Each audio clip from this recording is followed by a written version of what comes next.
Hi hello అందరికీ నమస్తే. ఎలా ఉన్నారు? అందరూ బాగున్నారని అనుకుంటున్నాను. నేను చాలా బాగున్నాను. Welcome back to our channel love and pride. And మీరు వింటున్నారు ఐశ్వర్య. అండ్ యా, నేను ప్రతి ఎపిసోడ్లో చెప్తున్నానని మాత్రం అనుకోకండి. కమెంట్స్ చేసేటప్పుడు కొంచెం వాళ్ళ ఫీలింగ్స్ అన్నిటినీ రెస్పెక్ట్ చేస్తూ మనం మాట్లాడుకుందాం ప్లీజ్. ఓకే, అఫ్కోర్స్ నా సబ్స్క్రైబర్స్ ఎవరు అంత బ్యాడ్ కమెంట్స్ చేసే సబ్స్క్రైబర్స్ లేరు. But still let us respect their feelings.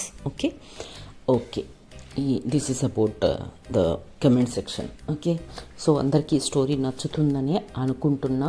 ఎందుకంటే నేను చాలా మనస్ఫూర్తిగా ఈ స్టోరీని చెప్తున్నాను ఐశ్వర్య కోసం. సో అందరూ ఈ స్టోరీని ఎంజాయ్ చేస్తున్నారని అనుకుంటున్నాను. అండ్ ఇకపోతే మనము 1000 సబ్స్క్రైబర్ ఫ్యామిలీస్కి చాలా దగ్గరగా ఉన్నాము.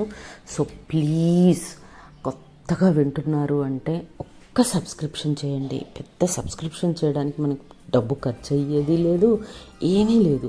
సో కొత్తగా సబ్స్క్రైబ్ చేసుకునే వాళ్ళు, వింటున్న వాళ్ళు సబ్స్క్రైబ్ చేసుకొని చూడండి. ఈ December 25th కల్లా మనం మన లవ్ అండ్ ప్రైడ్ 1000 సబ్స్క్రిప్షన్ ఫ్యామిలీగా మారిపోవాలి. అండ్ మనం ఒక లైవ్ చాట్ పెట్టుకోవాలి. చక్కగా లైవ్ చాట్లో మనం అందరం కొంచెం టైం స్పెండ్ చేయాలి. అండ్ ఫస్ట్ కొత్తగా చూసే వాళ్ళకి సంగతి తర్వాత, ఫస్ట్ ఆల్రెడీ సబ్స్క్రైబ్ చేసి ఉన్న వాళ్ళు ఫస్ట్ మీరు లైక్ కొట్టండి అబ్బా ప్లీజ్. ఫస్ట్ లైక్ కొట్టండి ప్లీజ్, లైక్ కొట్టండి చెప్తా.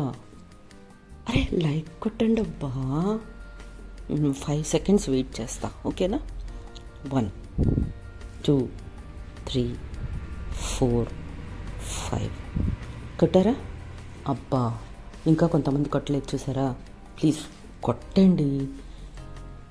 Okay, thank you. And hype చేయండి, షేర్ చేయండి కుదిరితే. అండ్ కొత్తగా సబ్స్క్రైబ్ చేసుకున్న వాళ్ళు మీకు ఎక్కడ నచ్చితే అక్కడ లైక్ కొట్టడం స్టార్ట్ చేయండి. అండ్ రేపటికి మీరు పాతబడిపోతారు కదా, వింటున్నప్పుడే లైక్ కొట్టి చూడండి. Okay okay then.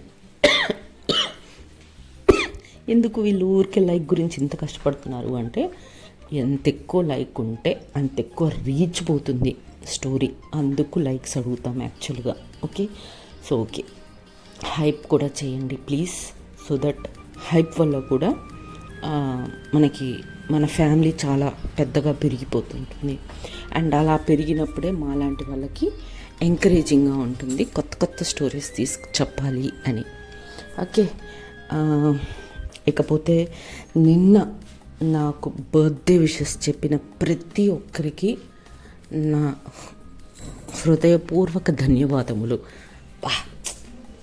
స్వచ్ఛమైన తెలుగు మాట్లాడేశానబ్బా నేను. మధ్య నా తెలుగు చాలా ఇంప్రూవ్ అయింది నిజంగా. Anyways, thank you very much. నిన్న ఎవరెవరైతే నాకు బర్త్డే విషెస్ చెప్పారో వాళ్ళందరికీ పర్సనల్గా పేరున థ్యాంక్ యూ. ఓకే, ఇక మనం స్టోరీలోకి వెళ్ళిపోదామా? ఓకే, సో ప్రీవియస్ ఎపిసోడ్లో మనం ఏం చూసామంటే, లైక్ వీళ్ళిద్దరూ గుళ్ళో కలవాలనుకుంటారు, ఐశ్వర్య అండ్ దేవ. సో ఐశ్వర్యని దేవ ఇన్వైట్ చేస్తుంది గుడికి ఫోన్ చేసి, అక్కడ కలుద్దామని చెప్పి. సో ఇద్దరు చాలా అందంగా రెడీ అయ్యి గుడికి వెళ్తారు. గుళ్ళో జరీనాము మన ఐశ్వర్యని గుడి దగ్గర డ్రాప్ చేసేసి వెళ్ళిపోతుంది, తనకు పని ఉండడం వల్ల. అండ్ ఐశ్వర్య మన దేవాని దీపారాధన చేస్తూ చూసి ఫ్లాట్ అయిపోతుంది. అక్కడ తను తర్వాత గుళ్ళో దర్శనం అయిపోయిన తర్వాత బయటకు వచ్చి మెట్ల మీద కూర్చొని దేవ తన పర్సనల్ లైఫ్ గురించి ఎక్స్ప్లెయిన్ చేస్తూ ఉంటుంది మన ఐశ్వర్యకి. ఐశ్వర్య తను కొడుతూ ఉంటుంది, వింటూ ఉంటుంది దేవా చెప్పే ప్రతి మాట. సో ఇది నిన్నటి వరకు మనం చూసిన ఎపిసోడ్. సారీ, మా అత్తగారికి కొంచెం ఇయరింగ్ ప్రాబ్లం ఉంది. సో టీవీ సీరియల్ పెట్టుకున్నారు, మేబీ మీకు సౌండ్ ఏమన్నా డిస్టర్బెన్స్గా ఉంటే ఐఎమ్ రియల్లీ వెరీ సారీ. ఓకేనా? ఇప్పటి వరకు కామ్గా ఉంది, కానీ ఇంట్లో అందరూ జనాలు ఉన్నారు. ఇప్పుడే నాకు టైం దొరికింది. ఇప్పుడు టైం ఎంత అవుతుంది? 10 to 4 అవుతుంది. ఇప్పుడు నేను ఎడిట్ చేయాలి, పోస్ట్ చేయాలి 6 కల్లా. సో ఓకే, సౌండ్ వింటే మాత్రం ప్లీజ్, స్టోరీ ఈజ్ ఇంపార్టెంట్ కాబట్టి స్టోరీ మాత్రమే వినండి. పక్కన ఏం సీరియల్ అంటే అది మగువ చూస్తున్నారు, అది పట్టించుకోబాకండి. మన వి గర్ల్స్, వి మగువలం కలిసి నా స్టోరీ విందాం. ఓకే ఓకే, వాట్ నెక్స్ట్ అనేది ఇప్పుడు చూద్దాం. సో అయితే మాట్లాడుతూ తన తల పైకెత్తి దేవ ఐశ్వర్యాన్ని చూస్తుంది. చూసిన తర్వాత దేవ కళ్ళల్లో నీళ్ళు ఉంటాయన్నమాట. ఆ నీళ్ళు ఉన్నప్పుడు కొంచెం ధైర్యంగా అలా కాదు, ఇలా ఉండాలి, అలా బాధపడొద్దు అని చెప్తూ ఉంటుంది. సో సారీ, సరే అని మాట్లాడుతూ దేవ ఐశ్వర్య పక్కనే చాలా పెద్ద బ్యాగ్ చూస్తుంది అనమాట. బ్యాగ్ చూసి ఏంటి ఆ బ్యాగ్లో అని అడుగుతుంది అనమాట. అలాగే ఏమీ లేదు, క్యాజువల్ థింగ్స్ అని అంటుంది అనమాట. అలాగే అంతేనా అని అంటే నీకేమన్నా తెస్తానని ఎక్స్పెక్ట్ చేసావా అని అంటుంది ఐశ్వర్య. అంటే మరి ఫస్ట్ టైం మా ఇంటికి నన్ను చూడటానికి వచ్చినప్పుడు నా కోసం మొబైల్ తీసుకొచ్చావు కదా, ఇప్పుడు కూడా నా కోసం ఏమన్నా తెచ్చావా అని ఆలోచించా అని అంటుంది అనమాట దేవ. అనగానే అయితే నేనే నీకోసం ఏదన్నా తేవాలని నువ్వు ఎక్స్పెక్ట్ చేస్తున్నావు అని అంటుంది అనమాట ఐశ్వర్య. అలా అని కాదు, అనుకున్నాను అంతే అని అంటుంది దేవ. సరే ఇంకేమన్నా చెప్పాలా అని అడుగుతుంది అనమాట ఐశ్వర్య దేవాని. కొద్దిసేపు ఆలోచించి అవును చెప్పాలి అని అంటది. సరే చెప్పు ఏంటి అని అంటే, నాకు మేనమామ ఉన్నాడు, నీకు తెలుసు కదా అంటే, తెలుసు, అంకులే కదా, పోలీస్ అయినే కదా అని అంటది అనమాట ఐశ్వర్య. అప్పుడు దేవా అవును అంటే, అయితే మా మామయ్య కూడా నన్ను చాలా బాగా చూసుకుంటారు. మా నాన్నగారు తర్వాత ఆయనే నాకు ఫాదర్లీ ఫిగరు. మా నాన్నగారు అంత కాకపోయినా బట్ చూసుకుంటారు అని అంటదనమాట. గుడ్ అయితే అని అంటది ఐశ్వర్య. మా నాన్నగారు పోయిన బాధలో నేను ఒకరోజు ఏడుస్తూ హాల్లో కూర్చొని ఉన్నాను అని అంటది. ఓకే అని అంటది ఐశ్వర్య. అప్పుడు మా మామయ్యకి ఒక కొడుకున్నాడు, వాడు వచ్చి నా పక్కన కూర్చున్నాడు, వాడు నాకంటే 1 సంవత్సరం చిన్న అని అంటది అనమాట. ఓకే అని అంటది ఐశ్వర్య.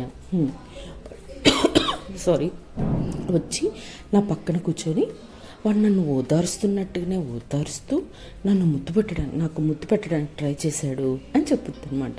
చెప్పగానే ఐశ్వర్య అవునా, అయినా వరసైనోడే కదా, ఏమవుతుంది అని అంటదనమాట ఐశ్వర్య. అనగానే ఏంటి వరసైనోడు, వాడు నాకంటే 1 సంవత్సరం చిన్న, అయినా నాకు అట్లాంటివి నచ్చవు అని అంటది దేవ. అనగానే అవునా, ఓకే కూల్ అని అంటది.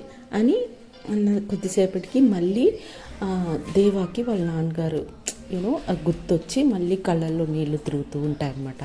కాకపోతే ఏంటి అంటే, ఐశ్వర్య పరిచయం తర్వాత దేవాకి వాళ్ళ నాన్న గురించి ఉన్న ఆ పెయిన్, ఆ డిప్రెషన్, ఆ ఒంటరితనం అనేది దానిలో అయితే బయటకు వచ్చేస్తుంది స్లోగా దేవ.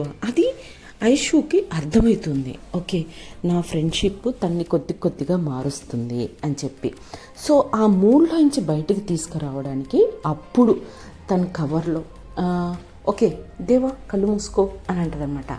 మూసుకోనగానే అయితే నా కోసం ఏదో తెచ్చావు అని అంటది దేవా. అబ్బా కళ్ళు మూసుకోమన్నాను కదా, మూసుకో అని అంటది అనమాట. సరే అని చెప్పి కళ్ళు మూసుకుంటుంది దేవ. సరే అని కవర్లోంచి ఒక చిన్న కవర్ తీసి దానిలోంచి ఒక బాక్స్ తీసి ఆ బాక్స్లోంచి పట్టీలు తీసి మెల్లగా ఒక స్టెప్ కిందికి దిగి తన కాళ్ళని తన ఒంటి మీద పెట్టుకొని తను మెల్లగా ఆ పట్టీలు పెడుతూ ఉంటుందన్నమాట. ఆ పట్టీలు పెట్టేటప్పుడు తన మునివేర్లు, చేతి మునివేర్లు తన కాళ్ళకి తాకుతూ ఉంటాయన్నమాట. తాకుతున్నప్పుడు ఆ స్పర్శ దేవాలో తెలియని కొన్ని కోరికలు వస్తూ ఉంటాయన్నమాట. ఒళ్ళంతా పులకరించినట్టుగా ఏదో జరుగుతుంటుంది దేవాకి. సో ఏం చేస్తున్నావు అని అంటుందన్నమాట. దేవా అనగానే ఏమీ లేదు, నీకు నీ కాళ్ళకి ఇవి బాగుంటాయి అనిపించింది, మార్కెట్కి వెళ్ళినప్పుడు నాకు బాగా నచ్చాయి, నీ కాళ్ళు గుర్తొచ్చాయి, వెంటనే కొనేసాను అని చెప్పి అంటుందన్నమాట. అనగానే దేవా కళ్ళు తెరిచి తన కాళ్ళ వైపు చూసుకుంటుంది. చూసుకోగానే కాళ్ళకి పట్టీలు పెడుతూ ఉంటుంది ఐశ్వర్య. ఆ పట్టీలు చూసి తన కళ్ళల్లో మళ్ళీ కళ్ళ నిండా నీళ్ళు ఉంటాయన్నమాట. కానీ అవి ఆనందంతో వచ్చే ఆనంద బాష్పాలు. సో ఆ కళ్ళల్లో చూసి అది ఐశ్వర్యకు కూడా అర్థమవుతుంది, ఓకే ఇది బాధతో వచ్చే కన్నీళ్ళు కావు, ఆనందంతో వచ్చే కన్నీళ్ళు అని చెప్పి తను కూడా ఏమీ అనదనమాట.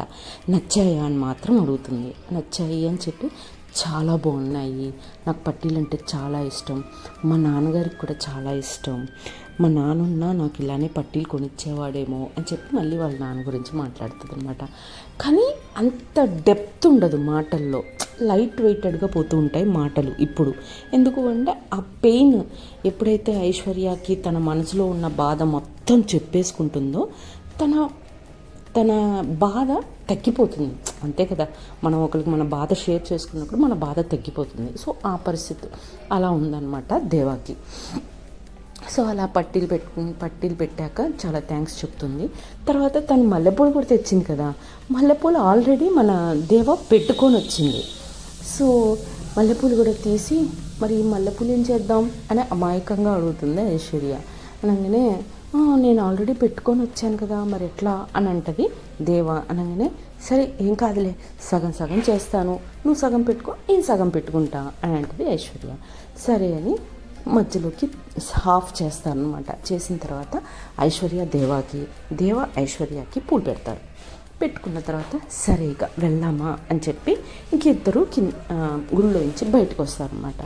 గుళ్ళోంచి బయటకు వచ్చిన తర్వాత దేవాకి ఒక అలవాటు, ప్రతి గురువారం వాళ్ళ నాన్నగారు ఉన్నప్పటి నుంచి కూడా ప్రతి గురువారం తను గుడికి వచ్చి దీపారాధన చేసుకొని బయట ఉన్న బిచ్చగాళ్ళకి చిల్లర పైసలు ఇవ్వటం అనేది తనకు అలవాటు అన్నమాట. సో బయటికి రాగానే తన హ్యాండ్ బ్యాగ్లో ఉండే చిల్లర తీసి అక్కడ ఉన్న బిచ్చగాళ్ళకి వేసుకుంటూ వెళ్ళిపోతుంది అనమాట. వేసుకుంటూ వెళ్ళిపోయి ఆ మూలకి వెళ్ళిపోతుంది దేవ. వెళ్ళిపోయిన తర్వాత వెళ్ళిపోయి అక్కడ నుంచి ఏంటి ఇంకా రావట్లేదు అక్కడే ఉన్నావు అంటది ఐశ్వర్యని దేవ. అనగానే వస్తున్నా అని చెప్పి తన దగ్గర ఉన్న పెద్ద కవర్ని ఓపెన్ చేసి ఇంకా తన ఆ బ్యాగ్లో తీసుకొచ్చిన స్నాక్ ఐటమ్స్ అన్నీ పంచుతూ ఉంటుందన్నమాట ఒకరికొకరికి. ఆ దృశ్యాన్ని చూసి దేవ ఐశ్వర్యని ఎక్కడో ఊహించేసుకుంటుంది. ఇంకా ఇంత మంచి అమ్మాయి ఏంటి, అసలు ఎవరు ఏంటి, ఆ టైంకి వాళ్ళకి ఏం అవసరం ఉంటుంది అనేది తనే తెలుసుకొని ఆ అవసరాన్ని తగ్గట్టుగా రియాక్ట్ అవ్వడం అనేది నిజంగా చాలా మంచి హ్యాబిట్. అది ఐశ్వర్యాలలో ఉంది. నేను అడగకుండానే నన్ను ఆ స్కామ్లోంచి బయటపడేసింది. ఇక్కడ వీళ్ళందరికీ ఈ టైంకి ఆకలి వేస్తుందని నాకు తెలుసు, వాళ్ళకి తెలుసు, తనకి తెలుసు. కానీ తన ఆలోచన విధానం చూడండి, నేను చిల్లర వేశాను, తని ఆకలి తీర్చడానికి ఫ్రూట్స్ స్నాక్స్ తీసుకొచ్చింది అని చెప్పి ఆలోచించి తను చాలా గొప్ప ప్లేస్లో పెట్టుకొని చూస్తుంది అనమాట దేవ ఐశ్వర్యాని. చూసి ఇంకా అలా చూస్తూ ఉండిపోతుందన్నమాట దేవ ఐశ్వర్యాని. ఇంకా వాళ్ళందరితోటి మంచిగా అన్నీ పనిచేసి తెచ్చిన బిస్కెట్స్ స్నాక్స్ ఫ్రూట్స్ చాక్లెట్స్ అందరికీ ఇచ్చేసి తను దేవా దగ్గరికి వచ్చేసి హే వెళ్దామా అని అంటుందన్నమాట. వెళ్దాం అని చెప్పి ఇంకా ఆ దృశ్యం చూసింది ఆల్రెడీ తనకి లైట్గా ప్రేమ అనేది స్టార్ట్ అయిపోయింది. ఇంకా ఇది చూసిన తర్వాత ఇంకా దేవా పడిపోకుండా ఉంటుందా ఐశ్వర్యకి, సో పడిపోయిందనమాట.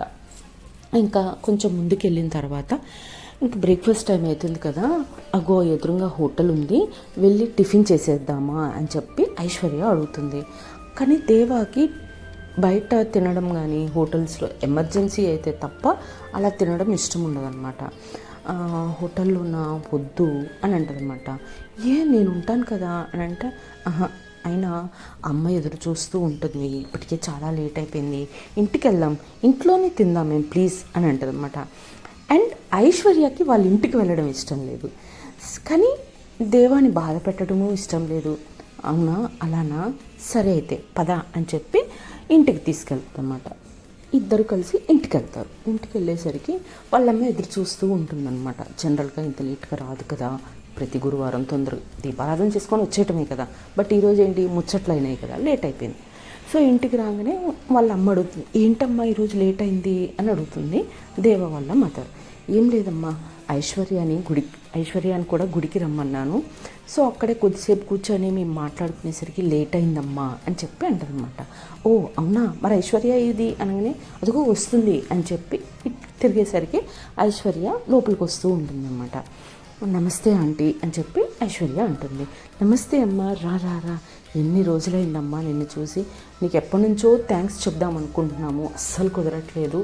అసలు మా అమ్మాయిలో ఇంత పెద్ద మార్పుని తీసుకురావడానికి మెయిన్ కారణమే నువ్వు తన జీవితంలోకి వచ్చిన తర్వాతే మళ్ళీ మా పాత దేవాన్ని మేము చూసుకోగలుగుతున్నాము.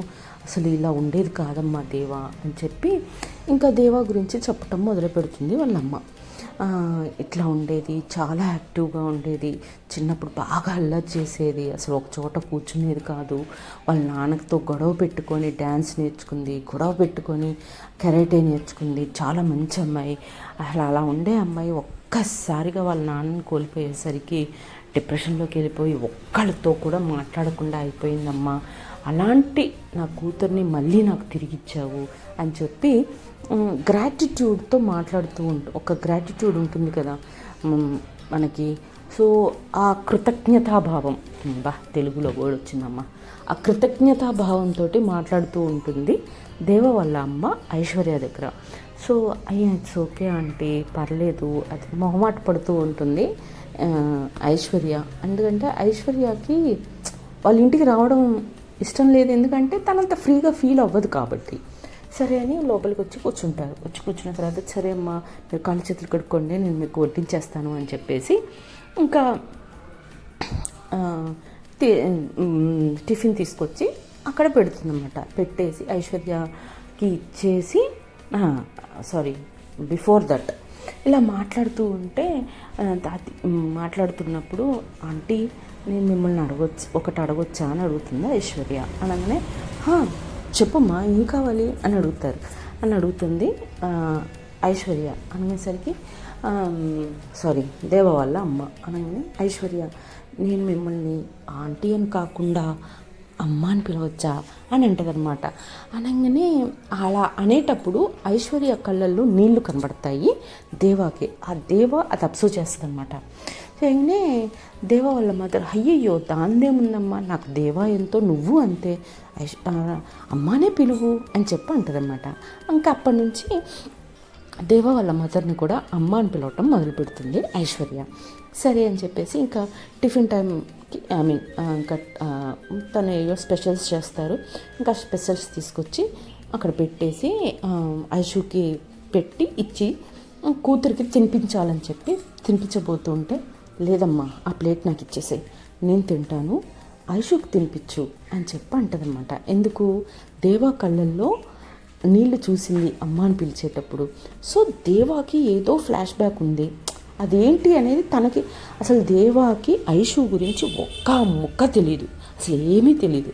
తనకు తెలిసిందల్లా తన్ని అంత పెద్ద ప్రమాదం నుంచి కాపాడిందని, ఈరోజు గుళ్ళో తన మనసు చాలా సున్నితమైనదని, ఎవరు అడగకపోయినా తాను సహాయం చేస్తుందని, ఇది మాత్రమే తెలుసు ఇప్పటి వరకు ఐశ్వర్య గురించి దేవాకి.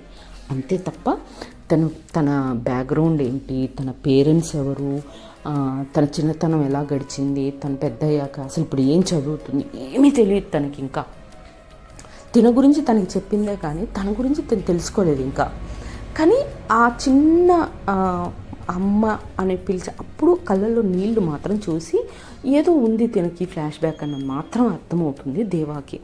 సరే అని చెప్పేసి వాళ్ళ అమ్మ కూడా సంతోషంగా ఐషుకి తినిపిస్తుంది అనమాట. సో ఆ హ్యాపీనెస్లో అలా టైం గడిచిపోతుంది. అయిపోయిన తర్వాత సరే ఇంకా నేను వెళ్తాను అంటది ఐషు.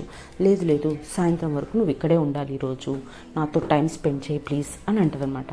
అనగానే అది కాదు, వేరే పనులు ఉన్నాయని ఏదో ఎక్స్క్యూజ్ చెప్పకపోతే లేదు లేదు ప్లీజ్ నా కోసం ఈరోజు నాతో ఉండవా అని అనగానే ఇంకా తన్ని బాధ పెట్టడం ఇష్టం లేక ఐషు కూడా సరే అంటది అనమాట. అనేసి ఇంకా కూర్చుంటే దేవ తన చిన్నప్పటి ఫొటోస్ నుంచి అన్నీ తీసుకొచ్చి తన ముందు పరిచి ఒక్కొక్క ఆల్బమ్ తీసి చిన్నప్పటి ఫొటోస్, తన ఫ్రెండ్స్, తనకు ఒక 3 బెస్ట్ ఫ్రెండ్స్ ఉంటారనమాట దేవాకి, వాళ్ళ గురించి ఇంకా అలా అందరి గురించి చెప్పుకుంటూ తన చిన్నప్పుడు వేసిన dance photos, karate black belt తీసుకున్న ఫొటోస్ ఇవన్నీ ఉంటాయి కదా, అవన్నీ చూపిస్తూ ఉంటుంది అనమాట. అలా సాయంత్రం అయిపోతుంది దగ్గర. సాయంత్రం మధ్యలో లంచ్ అవుతుంది. సాయంత్రం అవుతుంది. సాయంత్రానికి వాళ్ళ అమ్మ జ్యూస్ తయారు చేసి దేవా ఐషుకి జ్యూస్ తీసుకెళ్ళి అమ్మా అని అన్నదన్నమాట. అనగానే అమ్మ వస్తున్నా అని చెప్పి జ్యూస్ తీసుకొస్తుంది. జ్యూస్ తీసుకొచ్చి ఆఫర్ చేస్తే ఐషు ఇప్పుడే కదా తిన్నాము కొద్దిసేపటి క్రితం, ఇప్పుడే వద్దు కొద్దిసేపు ఆగి తాగుతాను అంటే సరేలే ఈలోపు మనం రూమ్ చూద్దాం పదా అని చెప్పేసి ఇద్దరు కలిసి ఆ జ్యూస్ గ్లాసులు అలా చేతిలో పట్టుకొని ఇద్దరు పైకి వెళ్తారనమాట. అంటే దేవా చేతిలో 2 గ్లాసులు ఉంటాయి. తను రూమ్కి తీసుకెళ్తుంది. సో రూమ్కి తీసుకెళ్ళి రూమ్ చూపిస్తూ ఉంటుంది అనమాట. రూమ్లో అన్నీ వాళ్ళ ఫ్రెండ్స్, వాళ్ళ నాన్నగారు, వాళ్ళ అమ్మగారు ఫొటోస్, తనకు వచ్చిన మెడల్స్, చాలా బ్రిలియంట్ స్టూడెంట్ అనమాట. తనకు సంవత్సరానికి తక్కువ 5 నుంచి 6 మెడల్స్ లేదా సర్టిఫికెట్స్ వస్తాయి. Minimum 5 maximum 10. సో ఇలా అంత యాక్టివ్ స్టూడెంట్ అనమాట తను చిన్నప్పుడు. సో అలా తన రూమ్ నిండా తను విన్ చేసుకున్న మెడల్స్, గిఫ్ట్స్, ప్రైజెస్, సర్టిఫికెట్స్ అన్నీ ఉంటాయన్నమాట. అన్నీ చూస్తూ ఉండిపోతుంది ఐశ్వర్య. కొద్దిసేపటికి ఇంకా ఈ ఈవినింగ్ మరీ లేట్ అయిపోతుంది, జ్యూస్ తీసుకో అని చెప్పి జ్యూస్ గ్లాసు ఆఫర్ చేయడానికి ఇలా తిరుగుతుంది దేవా. అదే టైంలో ఐశ్వర్య కూడా తిరుగుతుందనమాట. తిరిగేసరికి తన గ్లాసులో ఉండే జ్యూసు ఐషు మీద పడిపోగానే ఓ షిట్ అనుకుంటుంది ఐషు. అనగానే దేవా అయ్యో సారీ చూసుకోలేదు అని అంటుంది. ఇట్స్ ఓకే చూసుకోలేదు కదా అని చెప్పి సరే వాష్రూమ్ ఎక్కడుందో చెప్పు నేను వెళ్ళి కడుక్కొచ్చుకుంటాను అని అంటుంది అనమాట. ఓకే అని చెప్పి బాత్రూమ్ చూపిస్తుంది అనమాట. బాత్రూంలోకి వెళ్ళి మొత్తం వాష్ చేసుకొని బయటకు వస్తుంది ఐషు. వచ్చిన తర్వాత వచ్చి సరే ఇకనైనా వెళ్తాను అని అంటనమాట. వెళ్దులే కానీ ఆ డ్రెస్ మార్చుకోవచ్చు కదా, మొత్తం తడిచిపోయింది అని అంటనమాట. పర్లేదు ఇట్స్ ఓకే పర్లేదు నేను మేనేజ్ చేసుకుంటా బయలుదేరుతాను అంటే లేదు ఇలా వెళ్ళకు, నువ్వు వాష్ చేసావు కదా, నీ స్కిన్ కనపడుతుంది నీ డ్రెస్లో నుంచి, సో ఇలా ఎలా వెళ్తావు ఇంటికి అని చెప్పి తను కబోర్డ్ ఓపెన్ చేసి తన డ్రెస్ ఒకటి తీసి ఇది వేసుకొని వెళ్ళు కావాలంటే అని చెప్పి డ్రెస్ ఆఫర్ చేస్తుంది అనమాట. ఆఫర్ చేస్తే లేదు ఏం కాదు నేను వెళ్తానంటే అరే చెప్తున్నాను కదా నీ ఒళ్ళు కనిపిస్తుంది బాగోదు వేసుకో అని చెప్పి డ్రెస్ ఆఫర్ చేస్తుంది. మార్చుకో అక్కడే ఉంటుంది మార్చుకో అంటుంటుంది అనమాట. నువ్వు బయటికి వెళ్తే నేను మార్చుకుంటా అంటది ఐషు. అనగానే దేవా షిట్ కదా సారీ అని చెప్పి తను బయటికి వెళ్ళిపోతుంది. బయటికి వెళ్ళిపోయిన తర్వాత ఐషు తన డ్రెస్ చేంజ్ చేసుకొని బయటకు వస్తుంది అనమాట. సో వాట్ నెక్స్ట్, ఏం జరుగుతుంది తర్వాత అనేది నెక్స్ట్ ఎపిసోడ్లో చూద్దాం. అప్పటి వరకు tata bye bye, see you, జై హింద్, జై శ్రీరామ్.